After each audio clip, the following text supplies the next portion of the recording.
Mapagpalang araw mga kabasic. So ang tutorial natin ngayon is all about sa car door lock. Yung sa lock ng pintuan ng sakyan.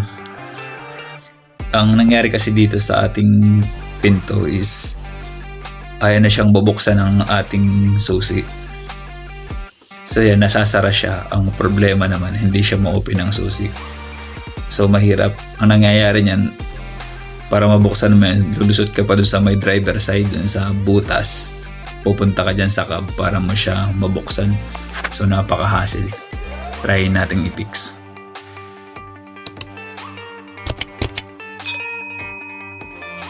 So ito na nga. Tanggalin natin yung mga screw na yan. Para matanggal itong ating cover.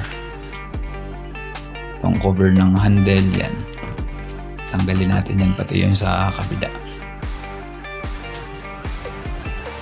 Tapos itong screw na yan, kailangan nating tanggalin yan para matanggal natin yung lock. Unahin natin tanggalin itong knob. Ito yung hinihila natin para mag-lock at ma-unlock ang ating pinto. So ito, paluwag natin yung screw. Kunin natin yung screw din, tanggal natin yung guide ng lock.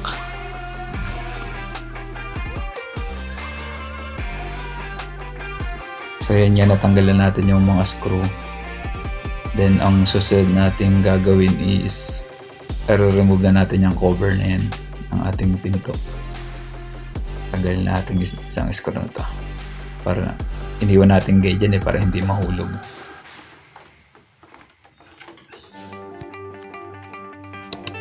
So yan, natanggal na nga.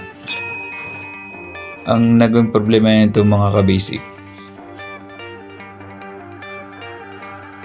itong ating door lock na ito is lumuwag yung dalawang bolt na pinaka-retainer.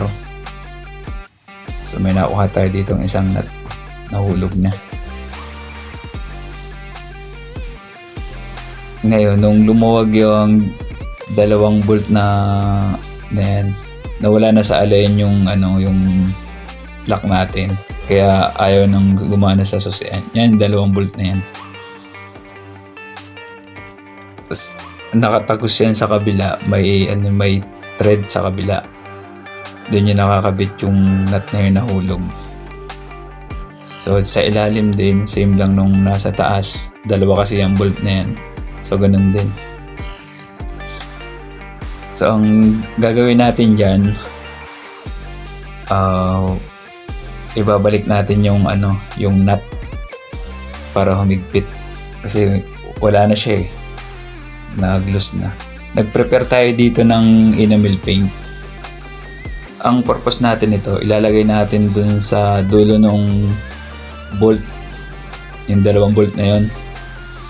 Yung threaded portion niya, lalagyan natin ng enamel paint para pag binalik natin yung nut na dalawa na nakalagay dun, hindi agad-agad siya matatanggal kasi pag natuyo yung pintura na yan, kakapit yung nut.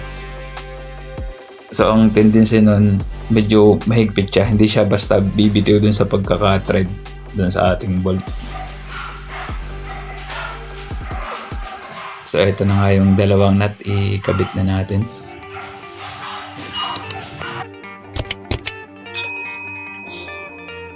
Yan. Bali nakabit na natin yung dalawang nut. Kumbaga nahigpitan na natin yan.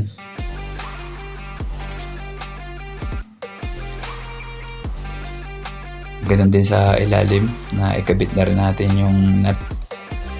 Nalagyan din natin ng enamel paint para hindi siya basta-basta mahuhulog.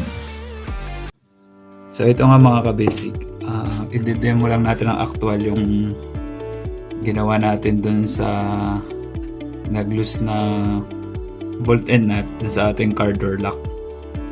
Kasi hindi makita sa sa camera, hindi ma-focus. So for example, ito yung ating housing ng lock assembly. Ito yung housing niya. Tapos ito naman yung lock assembly yung nasa loob. So ang gagawin natin dyan, i-align natin yung butas. Yan. Then saka natin ilalagay itong bolt. Yan, para pumasok siya. Yan. So ang mangyayari niyan,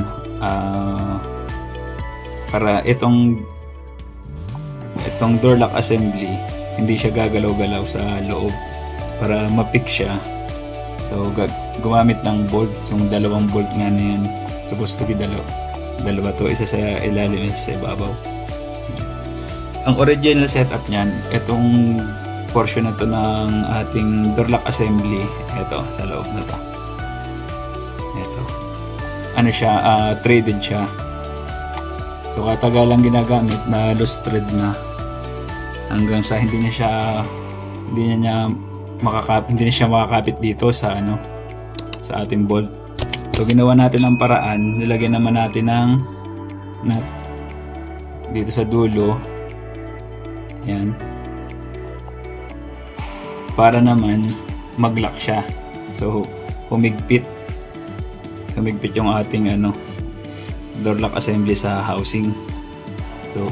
So ang ginawa natin, kasi nga nahuhulog, before natin siya lagyan itong nut na to, ito, gumamit tayo ng enamel paint.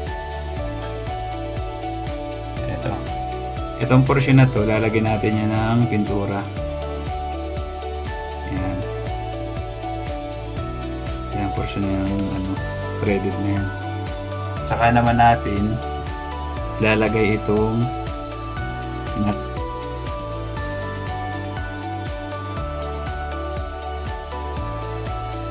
So yan ang actual na nangyari doon. So ang purpose niyan, pag natuyo, eto, hindi basta-basta bibitaw tong natin, nut.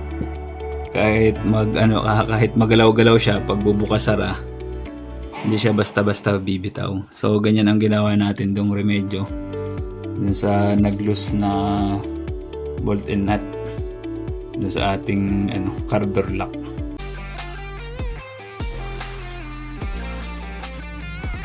Subukan natin, try natin kung na siya, kung gumagana na yung ating susi. So yun, gumagalaw naman. Kumbaga naiisusi na natin, medyo malambot na siyang ikutin. Then yan nga, yung sa may natin, sa may lock na yan, gumagalaw na yung niya, yung kabilang side nung pag sinususi. Yan, bumababa, tumataas.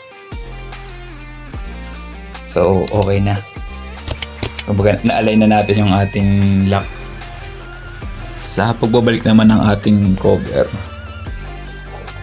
yan, ang uunahin nating ikabit is yung pinaka knob na ating hinahawakan pag ina-unlock at saka inilalak.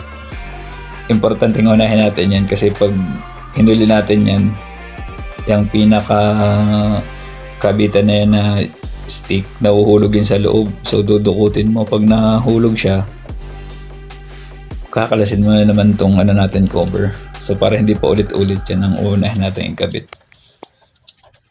So ito pala mga ka-basic, ang original na setup ng lock niyan is wala talaga siyang nut. Kumbaga dun sa kabilang side nung sa loob, may threaded portion doon na pag inikot mo yung bolt na yun sa labas, hihigpit siya. Ang problema, kakabukas-sara, na loose thread na yung pinaka natin, yung pinaka threaded portion doon sa loob, na mahawak ka doon sa ating bolt para humigpit. So yung tali na yan, ang purpose naman yan para pag bumukas hindi siya pumalo ng malayo, kumbaga pantay lang doon sa side ng ating sasakyan. Kasi delikado yan pag malakas ang hangin, minsan papalo siya ng lampas sa ating sasakyan sa gilid, delikado pa siyang maka-aksidente. So yun nga, natapos na natin. So subukan natin kung okay na. susi natin. So yun, gumagalaw na siya. Tsaka malambot na siyang susian. Kumpara na kanina na ang hirap talagang ikutin. So, pagawa na nga natin tong door lock natin. Mission complete mga ka-basic. Be blessed. A skill that grind 1,000 times, known as basic. Kindly like, share, subscribe for more videos like this. Thanks for watching.